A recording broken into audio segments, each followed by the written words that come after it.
Kembali bersama saya Hairudin di tutorial Blender.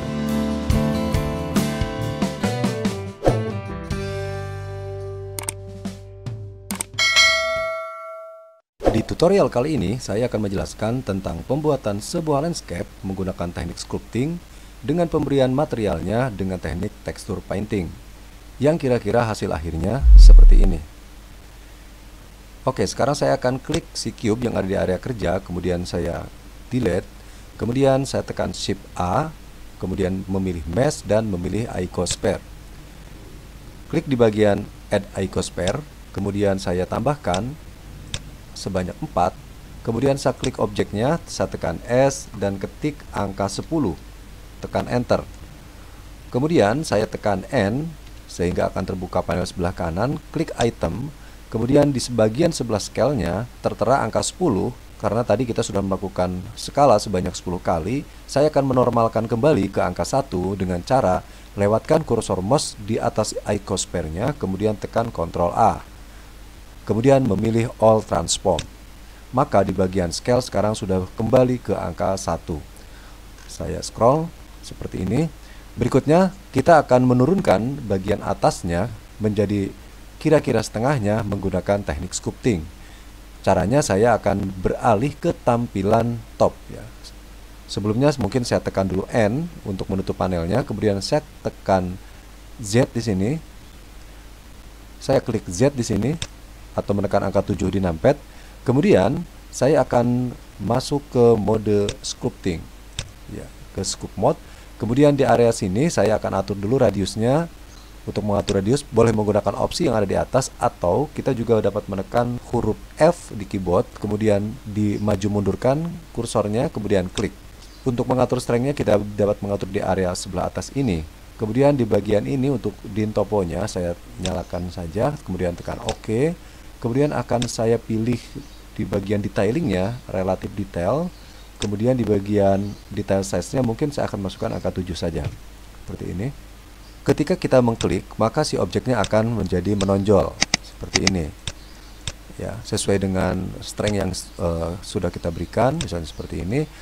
Dan di sini pun terdapat fasilitas symmetrical. Jika saya mengaktifkan symmetrical di X misalnya, maka ketika saya menarik permukaan di sini, maka di sebelah-sebelah sininya pasti akan menaik seperti ini ya, contohnya. Ya. Saya nonaktifkan, saya tekan Ctrl Z untuk kembali ke bentuk semula. Kemudian saya coba dengan kontrol ya. Tombol kontrol pada pekerjaan sculpting akan mengakibatkan objeknya menjadi ke bawah gitu ya. Kemudian jika saya menekan shift, maka objeknya kembali menjadi halus dan rata seperti itu ya. Baik, kita sudah memiliki 3 teknik menggunakan kontrol, menggunakan shift, dan tidak menggunakan tombol di keyboard atau hanya menggunakan klik saja. Ya, saya sekarang akan tekan Ctrl. Jadi akan saya besarkan dulu radiusnya kira-kira sedikit saja, kemudian strength-nya mungkin saya tambahkan seperti ini. Jadi saya akan gambar seperti ini. Jadi pinggirannya dulu yang saya kerjakan berbentuk melingkar begini. Ya, seperti ini. Kemudian saya gosok bagian tengahnya seperti ini. Ya, seperti ini. Kemudian coba saya tahan scrollnya.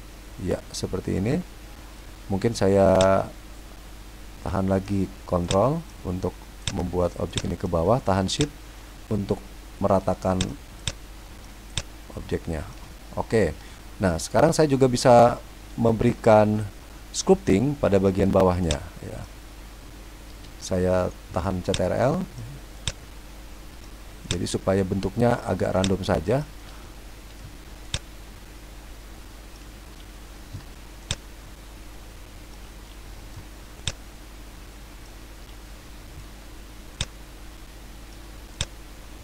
Ya, seperti ini misalnya.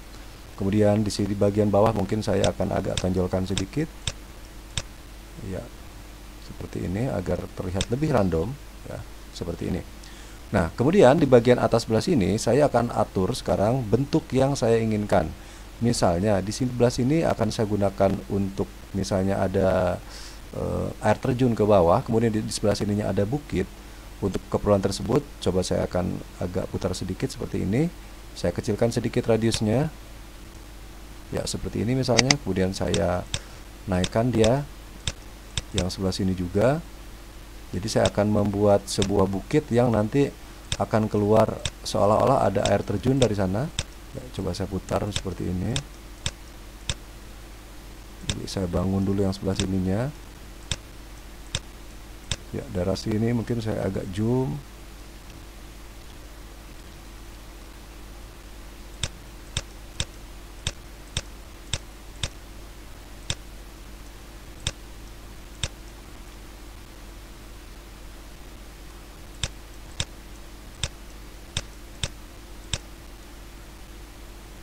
Oke, kira-kira seperti ini. Kemudian ini akan saya tahan CTRL agar seolah-olah di sini ada sungai yang mengalir.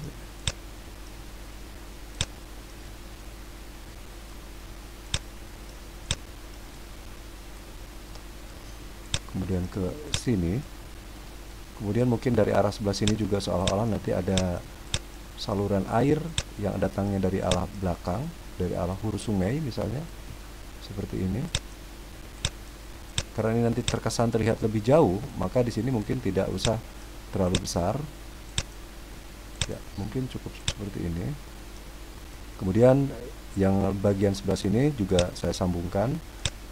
Jadi si sungai ini mengalirnya kira-kira ke arah sini misal.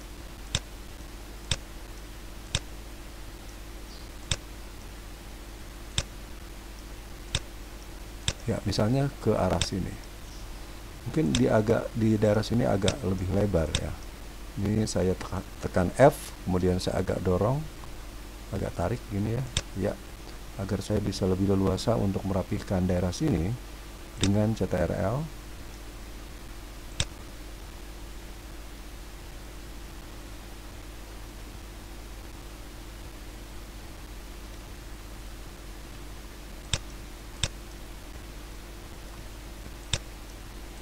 Ya, saya haluskan sedikit menggunakan Shift ya. Ya, yang seperti ini juga saya coba haluskan menggunakan Shift agar terlihat lebih landai di daerah sebelah sini.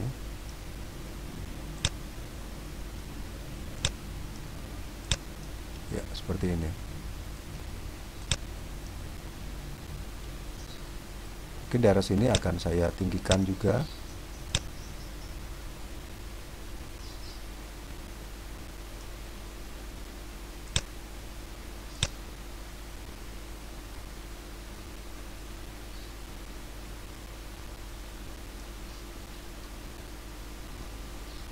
Ya, kita sambungkan dengan kali yang dari sebelah sini.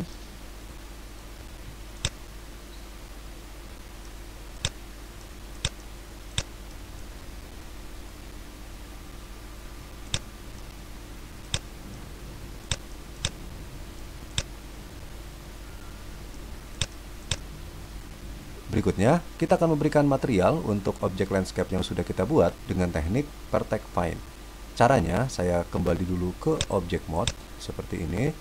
Kemudian saya klik shading di sini. Ya, kemudian saya klik new di sini. Kemudian saya akan aktifkan Vertex Find di sini. Saya klik di sini dan saya rubah menjadi shader editor seperti ini.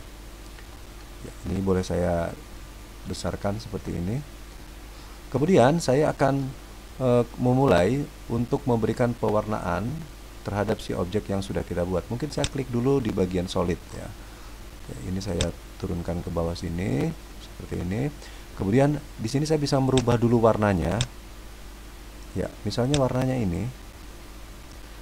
Kita bisa gosok di sini dan seterusnya sampai memutar. Nah, ada langkah yang lebih cepat untuk mewarnai objek ini. Caranya, saya klik saja Find. Jadi di sini tidak ada sub objek yang terpilih. Saya klik Find, kemudian Set Vertex Color. Maka seluruh objek secara cepat akan langsung diwarnai dengan warna yang sudah kita pilih. Baru kemudian di atasnya saya akan gambar. Mungkin saya akan turunkan dulu ke arah yang lebih gelap agar saya dapat memberikan highlight terhadap objek-objek yang seharusnya misalnya lebih dalam. Barangkali saya bisa menurunkan di bagian strength di sini, dan saya bisa menaikkan di bagian radiusnya, jadi sedikit saja ya seperti ini. Ya, ini masih agak terlalu keras, saya turunkan lagi. Ya, seperti ini.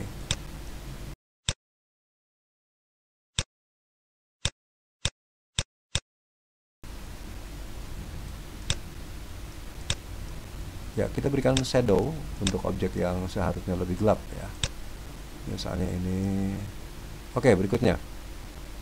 Saya akan ganti warnanya menjadi warna hijau. Ya, hijau ini. Kemudian saya gambar, saya tambahkan strength-nya mungkin segini. Ya, ini. Ya, seperti ini. Saya lukis dulu daerah-daerah yang saya inginkan lebih hijau.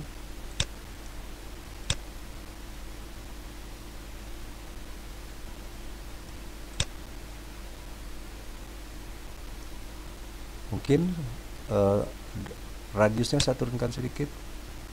Ya, seperti ini.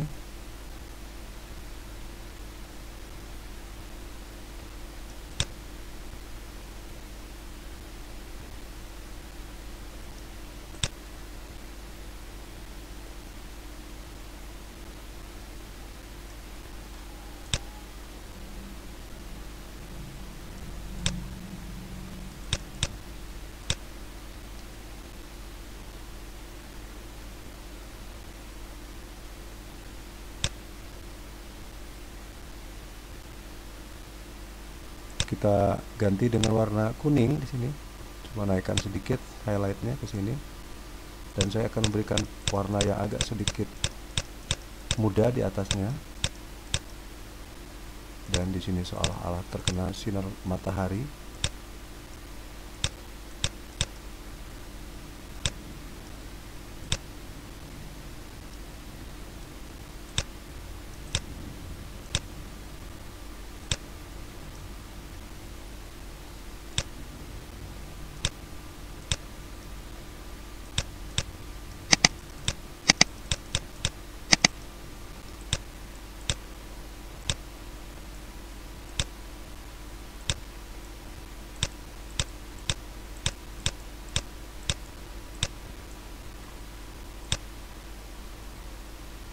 Oke, berikutnya saya akan memberikan warna yang agak lebih tegas di bagian atas bukitnya.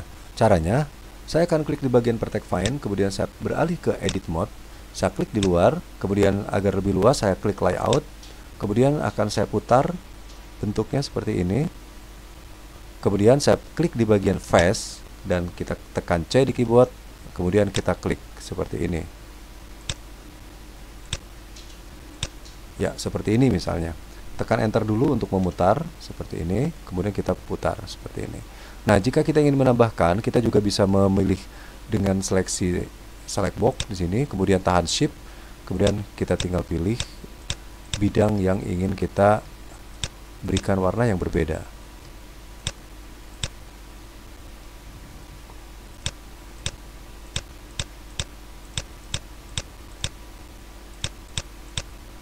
Ya, dan seterusnya. Oke, kira-kira seperti ini. Kemudian kita akan kembali masuk ke Vertex Find di sini. Kemudian saya klik di bagian face di sini. Jangan lupa ya, face-nya harus dipilih. Kemudian saya ganti warna dengan warna yang saya inginkan. Misalnya warnanya agak keputih-putihan, misalnya keputih-putihan di daerah sebelah sini misalnya. Kemudian saya klik Find dan pilih Set Vertex Color. Ya, seperti ini. Sekarang saya boleh kembali ke Object Mode, dan ketika saya kembali ke Solid dan saya klik di bagian Rendered, di sini pun saya tidak bisa melihat warna yang sudah saya terapkan. Nah, kita akan memperbaiki agar si warna ini tampil. Caranya saya kembali ke menu Shading dan saya coba naikkan sedikit ini ke atas, atau kita dapat mengaksesnya dari menu yang sebelah kiri dari sini. Ya, dari sini juga bisa nih. Oke, kemudian coba saya akan geser sedikit, kemudian saya tekan Shift A. Kemudian saya klik di bagian search, kemudian saya tekan atribut, saya ketik atribut. Ya, saya klik di sana, kemudian saya drag ke bagian base color. Nah, saya akan coba periksa di bagian object data properties di sini. Di sini saya coba buka lagi di bagian Vertex Color, dan di sini terdapat yang namanya call. Nah, di sini pun saya akan memasukkan di bagian atribut. Nah, di bagian atribut name-nya saya klik di sana, kemudian saya ketik call. dengan huruf C-nya kapital ya. Tekan enter. Dan saya akan coba kembali ke bagian sebelah kanan, tampilan sebelah kanan. Coba saya geser sedikit ke sini dan saya akan akses rendered seperti ini. Nah, sekarang si warna sekarang udah bisa kita lihat ya. Seperti itu. Nah, berikutnya saya akan coba memperbaiki untuk tampilan cahayanya. Saya akan coba scroll ke bagian bawah, saya klik light di sini. Saya naikkan sedikit lagi ke atas. Kemudian di bagian light ini, si lightnya akan saya coba putar. Saya tekan G, kemudian saya drag ke arah sebelah sini. Mungkin saya bisa memutar sedikit seperti ini. Tekan G lagi, letakkan di sebelah sini dan dia agak ke bawah misalnya, ke sini.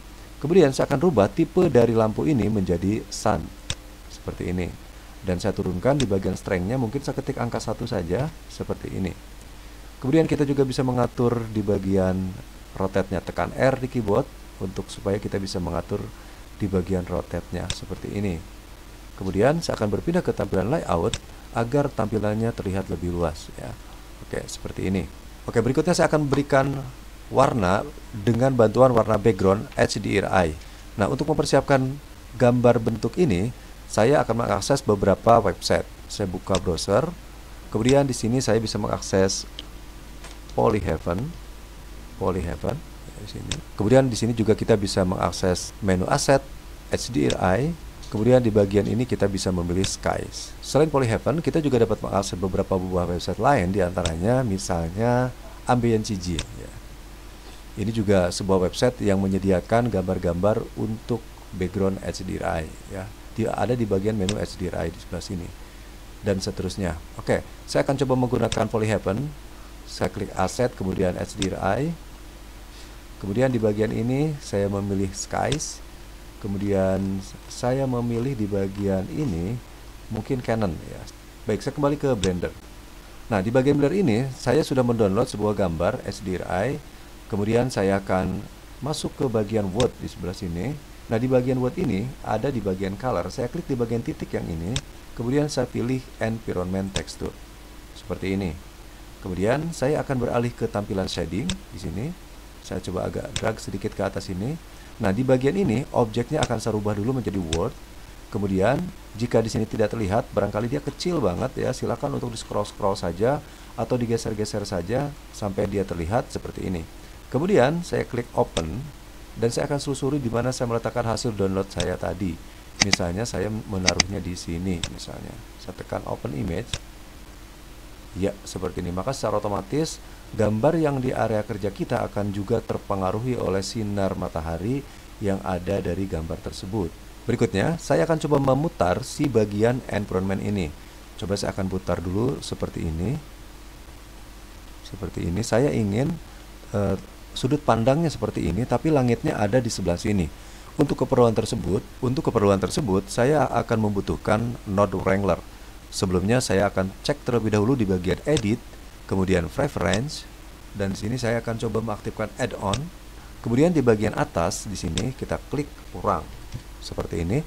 Dan ternyata Node Wrangler yang ada di Blender saya sudah saya aktifkan. Jika belum, silahkan dicek. Kemudian diakhiri dengan klik di bagian yang garis-garis ini, shape preference, seperti itu ya. Oke. Saya tinggal klik di bagian si Canon-nya. Jadi saya klik di bagian Canon-nya. Sekarang saya tinggal tekan Ctrl T. Nah, secara otomatis maka Blender akan menambahkan tekstur koordinat dan mapping. Nah, caranya saya tinggal mengatur-ngatur, memutar di bagian rotation. Rotation Z-nya mungkin saya putar ke kiri, ya, ke kiri atau ke kanan ya, ke kanan. Karena saya ingin langitnya ada di sekitar situ. Langit yang mana yang saya inginkan? Mungkin langit yang ini atau langit yang agak kebiru-biruan. Nah, saya membutuhkan langit yang ini misalnya. Seperti itu. Oke. Di sesi berikutnya, saya akan menjelaskan tentang bagaimana caranya kita membuat sungai dengan material air.